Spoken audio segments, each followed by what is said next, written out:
Hey, this is Anita with The Ripple Effect, and welcome to my podcast. This is episode number 3, and today we're going to talk about building your work around your life. And so this is a pretty hot topic, especially for us Christian working moms who have a lot going on. We try to manage, maybe for you, you manage your household, maybe you manage your schedule, maybe you manage your kids' schedule, maybe you manage your finances, maybe you manage, support people that come around you, like maybe somebody who does your grocery shopping for you or your house cleaning, those kinds of things. And in that, a lot of times there's a question of like, gosh, I'm working all these hours. I'm working 50 plus hours a week or even a 40-hour work week. That's a lot of work, ladies.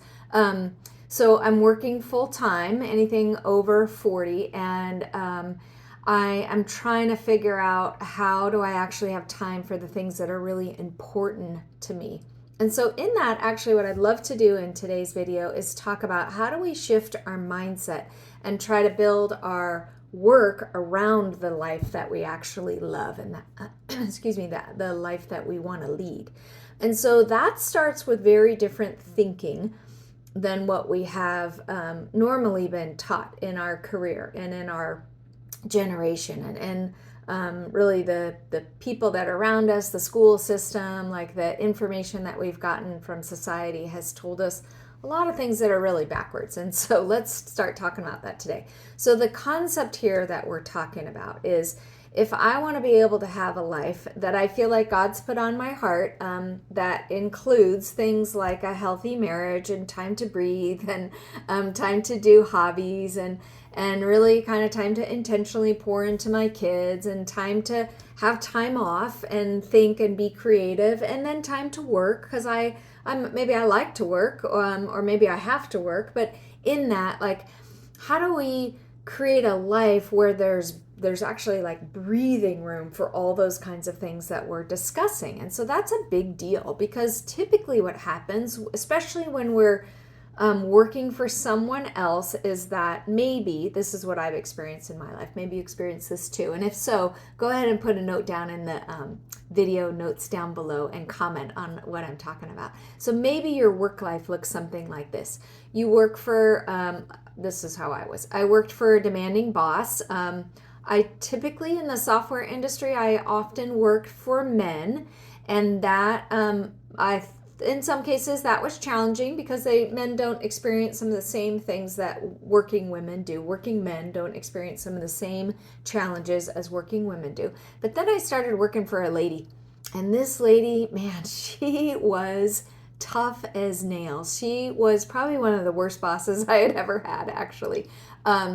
She would say things to me like my kids would tiptoe in when they were really, really little, and they'd come into the office while I'd be on a conference call, and they'd say, literally, lady, something like, I love you, mommy. Thanks for working, doing a good job. Something like that, and then tiptoe out. Because they knew when I was working, I had nannies that would help me and all that kind of stuff.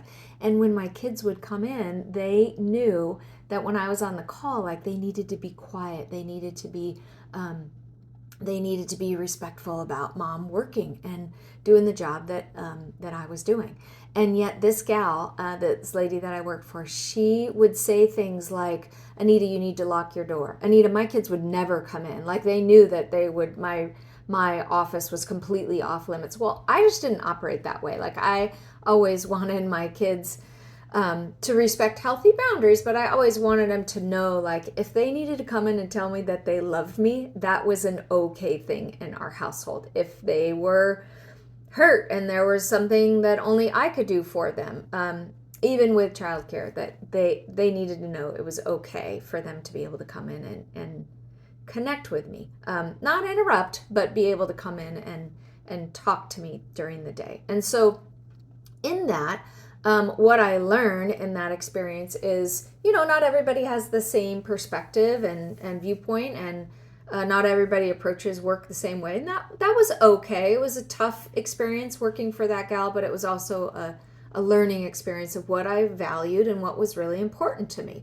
And so that kind of brings us back to our topic today. What I've learned over the years is that actually it was more important for me to design my my life around my business and not the other way around.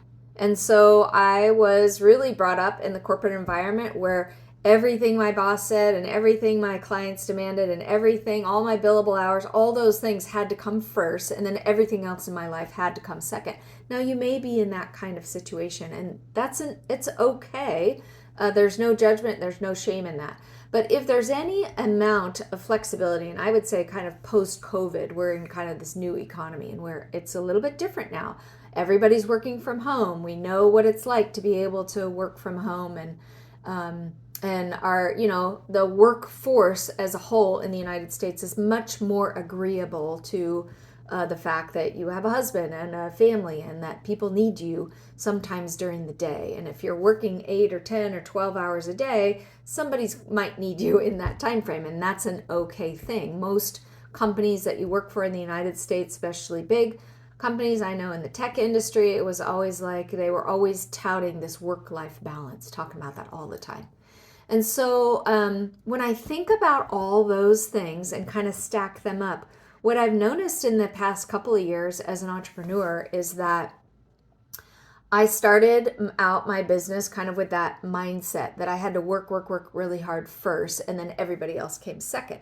And then my coach came along, and I've had a couple of coaches in the last couple of years, and they all started saying the same thing. I noticed that there was this trend, and it was like, no, Anita, that's actually the wrong way to look at it, or maybe not the wrong way, but let's look at things a little bit differently. And instead, why don't you map out your perfect day first, and then we'll build work in around that. And so that's the big topic for today, is how do we map out, how do we even start like mapping out our perfect day first, and then being able to build our work around that.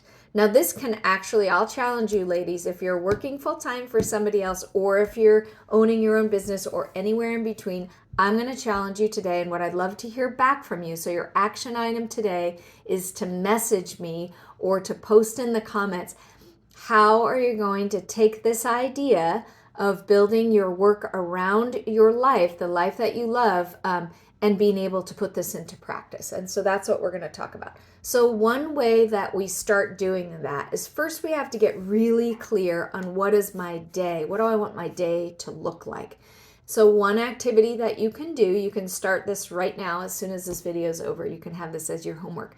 Sit down with no distractions, no phone, no video, no, maybe not even any music going on. I don't know how your workspace is, but sit down and give yourself, like in the next 24 hours, give yourself the opportunity to sit down and quietly spend at least 15 minutes. If it goes longer, go ahead and do that. But just give yourself a block of 15 minutes and just write out your perfect day. And so it looks kind of like this. In your perfect mind's eye, from the time you wake up to the time you go to bed, what does your perfect day look like? It includes things, and I'm going to describe a couple of details of what that looks like. So it includes things like, when I open my eyes, who's the first person I see? When the thoughts run across my mind, and then I'm going to journal all this down. So here's the only rule in this exercise: no judgment, no boundaries, no constructs or anything like that. Just journal everything that you can think of in 15 minutes of what your perfect day actually looks like. So let's start over. I wake up. Who am I waking up next to? For me, it's my husband. Okay. Where are we waking up? Are we waking up in our bedroom and we're surrounded by windows and it's sunrise? And I'm going to describe what works for me and you fill in the blanks for you. And I'm surrounded by like a forest, or am I surrounded by the ocean and I hear the ocean, or am I listening to the birds sing? So I'm going through my senses. What am I seeing? What am I smelling? Maybe what am I tasting? What am I hearing? What am I feeling? What do the sheets feel like in the bed? Where are we? What are the sounds that I hear around me? What am I looking at? What is the environment? And so I'm going through all of my different senses, and I'm starting to fill in the blanks of what does that day look like. Am I taking a deep breath? I have a friend of mine who's been in mastermind with me for about the last year and a half or so, and she reminds me regularly, Anita, one of the first things I do is I take a deep breath and I thank God that I'm actually alive today. I have breath in my lungs, and that, I'm in a season right now and that really resonates me. I'm alive and I'm grateful. And so those are some of my first thoughts. Okay, and so then what do? Do I stay in bed and, I don't know, snuggle with my husband for a little bit of a time, or do I jump out of bed and make myself a cup of tea? Maybe for you it's a make a coffee. Do I sit down and then with, like for me, maybe it's sunrise and the ocean is close and I can hear the waves and I can sit out by the beach and I'm listening to the waves come in, and I'm going to do some quiet time, some Bible study, some journaling. I'm going to do all of those things for me. But what does that look like for you? So journal for you. And then as I go through the time, so you can see I'm actually going like minute by minute, hour by hour, and this blocks throughout the day. And so for me, like I'm waking up, I'm describing what I'm seeing, I'm journaling that information, and then I'm saying I'm getting my cup of tea, and then I am going up and doing my Bible study, and I'm spending some quiet time for me. I'm kind of getting my day and my mindset shifted in the direction I feel like God wants me to go. I'm reading the Word, I'm listening, practicing some listening prayer. And in that, I'm making some notes of like, okay, God. And then for me, what I'm going to do next is I'm going to start some exercise. So I'm going to get my mindset straight for the day. And then that helps get my heart set straight for the day. And then I'm actually going to do some exercise. And so it might look like some yoga, or I might go on a walk or a run or something like that. And then, so after I get some outside time and some fresh air and some more prayer time, so that window of time for me looks like about 2 hours. So then I go and after I exercise, then I come home and, drink some water, and who's around, who's in the kitchen, who's up by that point? Is it my kids and my husband, or is it still quiet out? Like I'm thinking through these things as I'm thinking through my perfect day. And then maybe I go and, take a shower and get ready for the day. And then maybe I sit down for a couple hours. So I'm still early part of the day. Maybe I block out, I don't know, 2 hours for work or 4 hours for work or something like that. And then I get to it. I get and go and serve my clients and create content and work on some different tasks that I needed for that day. I kind of map those things out. And then I'm transitioning into thinking like, well, okay, where am I going for lunch? Oh, I can even say like if I'm going to an office, how am I getting there? Am I driving there? Do I have a driver? Am I taking public transportation? Whatever any of those things look like for you, ladies, that's what you're journaling down. Okay, so now we're at like maybe the midday point, and the question is like, what am I doing for lunch? Am I having lunch quietly by myself? Am I meeting girlfriends? Am I meeting clients? Do I live in like a city area? And then I'm going out and having a lunch in a city environment. Or do I live out in the country? Am I don't know, tending to my chickens over lunch or whatever that looks like for you? Am I going for, I'm originally from Southern California. So am I going for, like beach culture is totally my thing. So am I going down to the beach at lunchtime and meeting a girlfriend, and maybe we're going for a swim in the ocean, or what, again, ladies, whatever that looks like for you, you're journaling those pieces out. So what does kind of like the middle of the day look like? Then in the afternoon, what am I engaging in? Am I engaging in education? Am I coaching clients? Am I creating more content? Am I taking some time to learn and read? And right, I can't pour out to other people if I'm not pouring into myself. And so maybe the afternoon block, what does that look like for that 2 or 3 or 4 hour block in the afternoon?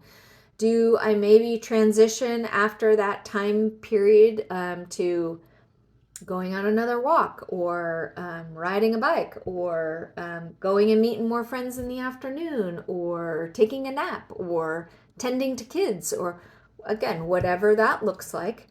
And then as I transition to the late afternoon, what does that look like? Or am I thinking about dinner? Is somebody making me dinner?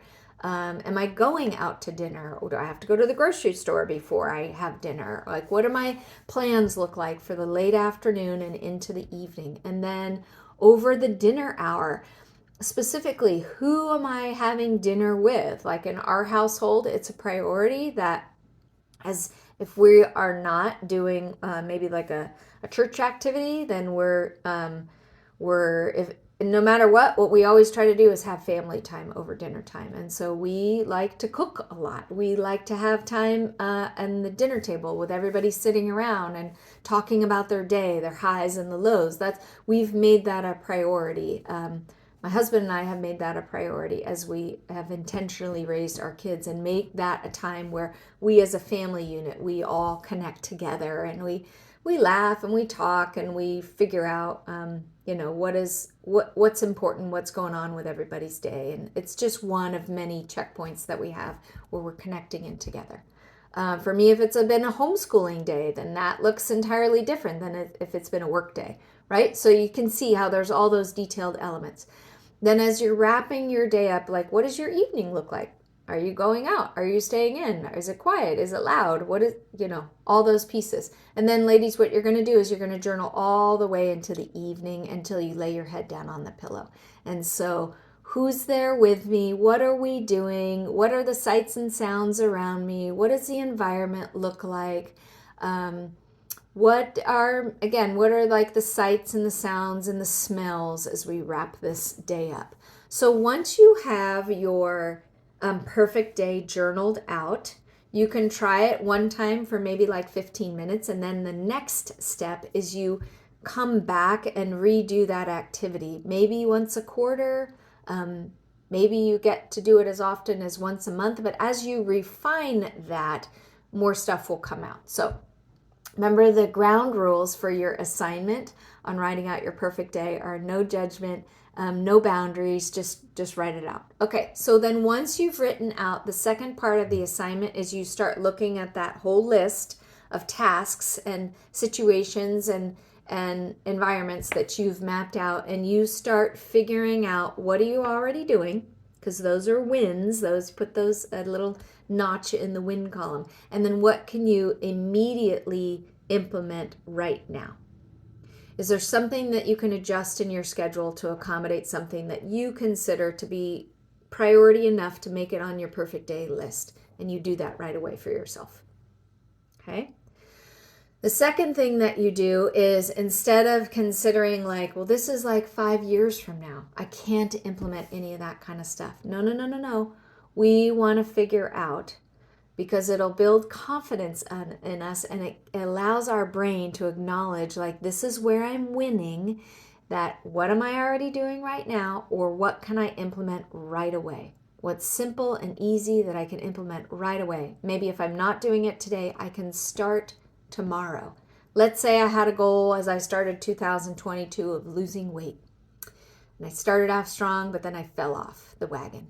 Okay, tomorrow can you start doing that one thing and add that to your list to work towards your perfect day and give yourself a win right there, right then. Okay? All right, so once you have your perfect day mapped out, and then you've identified where you're winning on that list of the perfect day, then the next step is you're starting to build your pieces of work around that. So you can see the genius behind that. I'm not the first one to come up with this idea. I'm just following in the path of people that have been wise and have come before me. But the next step that you're doing is you're building in your work around that perfect day. And so you're identifying, if I have my list in front of me of my perfect day, and then I've identified the areas that I'm either already doing, so that's a win, or I can implement tomorrow, that's another win. Then I'm starting to figure out, okay, well, where does work fit into that? See the difference there? Instead of have my whole day be about work first and then everything else that's important to me second, I've identified all the things that are of worth and of value to me in my life. So it's really specific to you. And then I see, like, okay, well, what's reasonable? Maybe if I put on my whole list that all I wanted to do was go surf all day long, or I just wanted to go ride my bike all day long. but it doesn't include the people that I live with or the work that I have to get done in order to be able to pay for the house that I live in and that kind of stuff. Well, then you need to make some adjustments, right? It's okay for us to work. It's okay for us to have prosperous lives. That's what the word says. It's okay for us to go to work and make some money and live and prosper as our souls prosper. That's what God says. I'm not the one that came up with that idea. He did. And so in that, like, work is good. Remember, work came before the fall. Work is not a sin. It's not bad. It's not God's punishment against us. Work is good for us as humans, as people. And so whatever we do for work, we want to figure out, like, how can all those pieces start to fit together in our life? Okay. So let's wrap up on that note. Your homework for this video and in this episode, just listening through it, is I would encourage you to take action on these steps. Write out your perfect day, figure out where you're winning, and then figure out how do I blend in my work schedule around the things that I have determined are important for me. So, ladies, as you go and do this, be blessed. Know that I am praying for you, and know that you are super important. Wherever you go, there's a ripple effect that goes out. You make a difference in the lives of others, and I'm so proud of you for what you're doing. Okay, see you later.